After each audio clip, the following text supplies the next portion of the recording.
So another thing that's come out in the industry and defense industry and when you're dealing with these cyber attacks is, do companies only have to sit back and make sure their information security policies are up to date, that they have defense practices in place, or can they do anything more? Can they be a little bit more aggressive with those hackers or attackers? Well, that came out yesterday in the simulations, and in the most recent session, Randy Sabat and Shane McGee recently wrote a law review article, and I encourage everyone to look at it because it really lays out what the history has been and what the legal infrastructure is to look at what companies can do and can't do. And this is a growing area. Randy made a point that yesterday it seemed like everyone was saying, except Stuart Baker, that everyone was saying it's wrong, you can never do it. But it's not just one thing. And you have to look to see the opportunities that a company would have to protect itself in different contexts. And we're extremely fortunate in this particular program, especially because we're in the local DC area, to have just the brain trust of the smartest folks thinking about this. And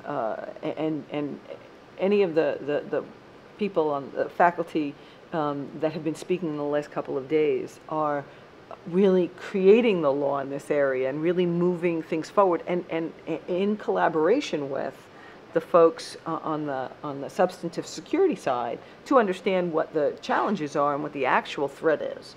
So I would advise, and I'm biased because I know how good these lawyers are, and they're colleagues of mine from either my former outside counsel or on ABA committees or fellow professors, for companies and even small businesses to engage them to understand what the issues are for their types of business and what they can do and what they can't do. That you have to be proactive and you have to do the best that you can so that your business stays in business and really is not done in by the fact that either their intellectual property is stolen or their reputation is severely damaged because customer information is stolen. These are big issues now, and they happen every day. Every day, absolutely, and that's why more and more, you hear about companies that may not, they may report these things to the federal authorities. They may, you get disclosure notices in the mail to their customer base or to their clients.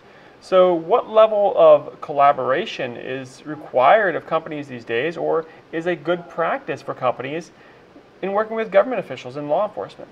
Yeah, I mean, we had a really great session yesterday in terms of understanding process and the way Trent, for example, from FBI, on a regular basis, as a regular part of his day, interfaces with companies to let them know about things that are going on, and to work in the most collaborative way. Same with Larry from DHS. I mean, it really is, in my mind, having attended lots of programs, the way of the future. There's no way that we're going to be successful unless we work together.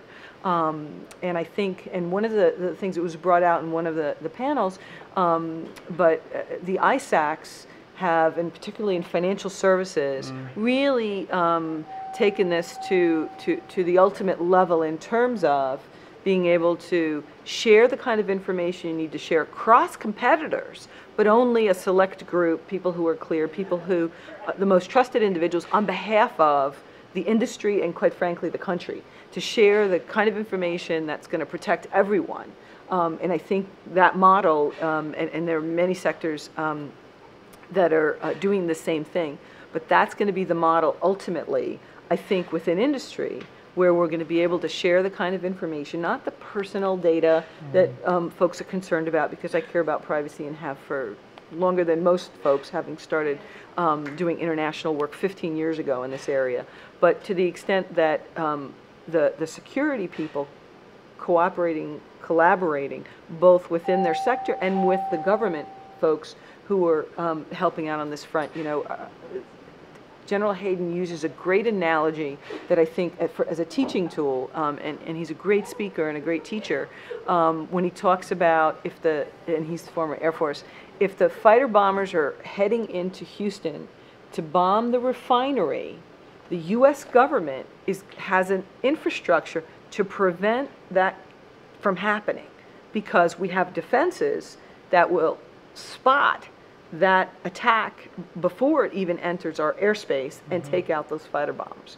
If a cyber attack through the internet is heading towards that same refinery's operational systems, the control systems, to create an environment where a small explosion could happen that would then generate a big explosion, which would be equivalent to a bomb.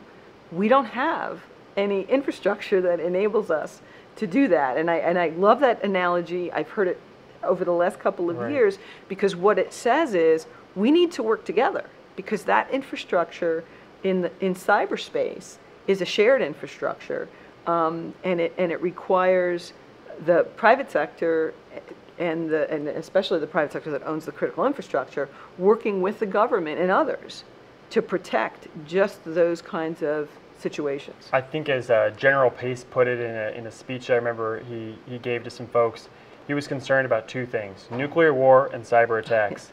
But everybody's concerned really about nuclear war, even though it's the odds of it happening are so rare, and yet cyber attacks happen thousands or tens of thousands of times every single day, and may have much more devastating, long-term implications on an entire economy. Economies of scale are being drained out of countries because of the loss of intellectual property.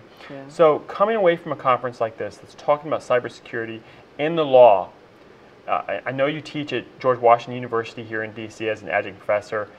So tell me what you tell to your students, when you teach them in your class, about the themes in cybersecurity. What would you take away from this conference for them? So the class I teach is information policy.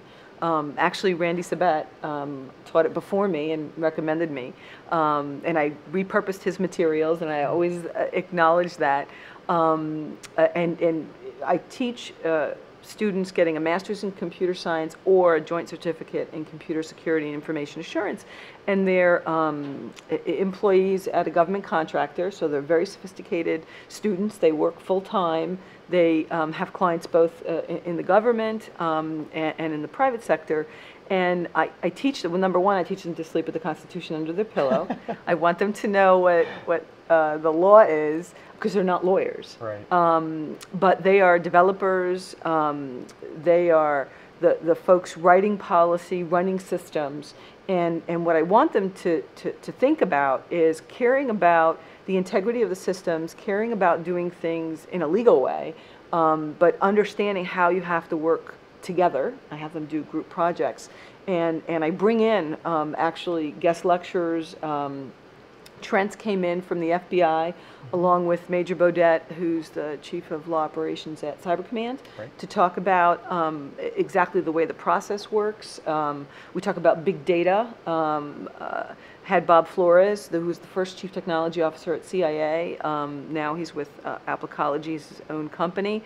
Talk about how important it is to understand analysis and the value of using information that you have to understand trends, et cetera. And so to understand all of those issues and work together with the different parts of your organization. So, at the end of the day, and I just got my evaluations yesterday. I put in my grades 2 days ago for the class. I'm happy if I have taken the students who are professionals already and gotten them sensitized to what the issues are, so they care more and they know how to collaborate. And that's, again, the theme of this particular program. It's one thing to know the law, but it's another thing to understand the context around which you have to work within your business or your agency. Well, Tina, thank you again for taking the time to talk with us today. The program's been very well received, I think. And I love the fact that so many people from every cross-section of industry, of company, have come to attend, because it really speaks to the volume, like you said. It's a community involvement. We're all on the internet, and therefore we're all at risk, and we're all potential partners in solving the problems. Yep. So again, I'm Dan Penniger with Project Council Media. Thanks for watching.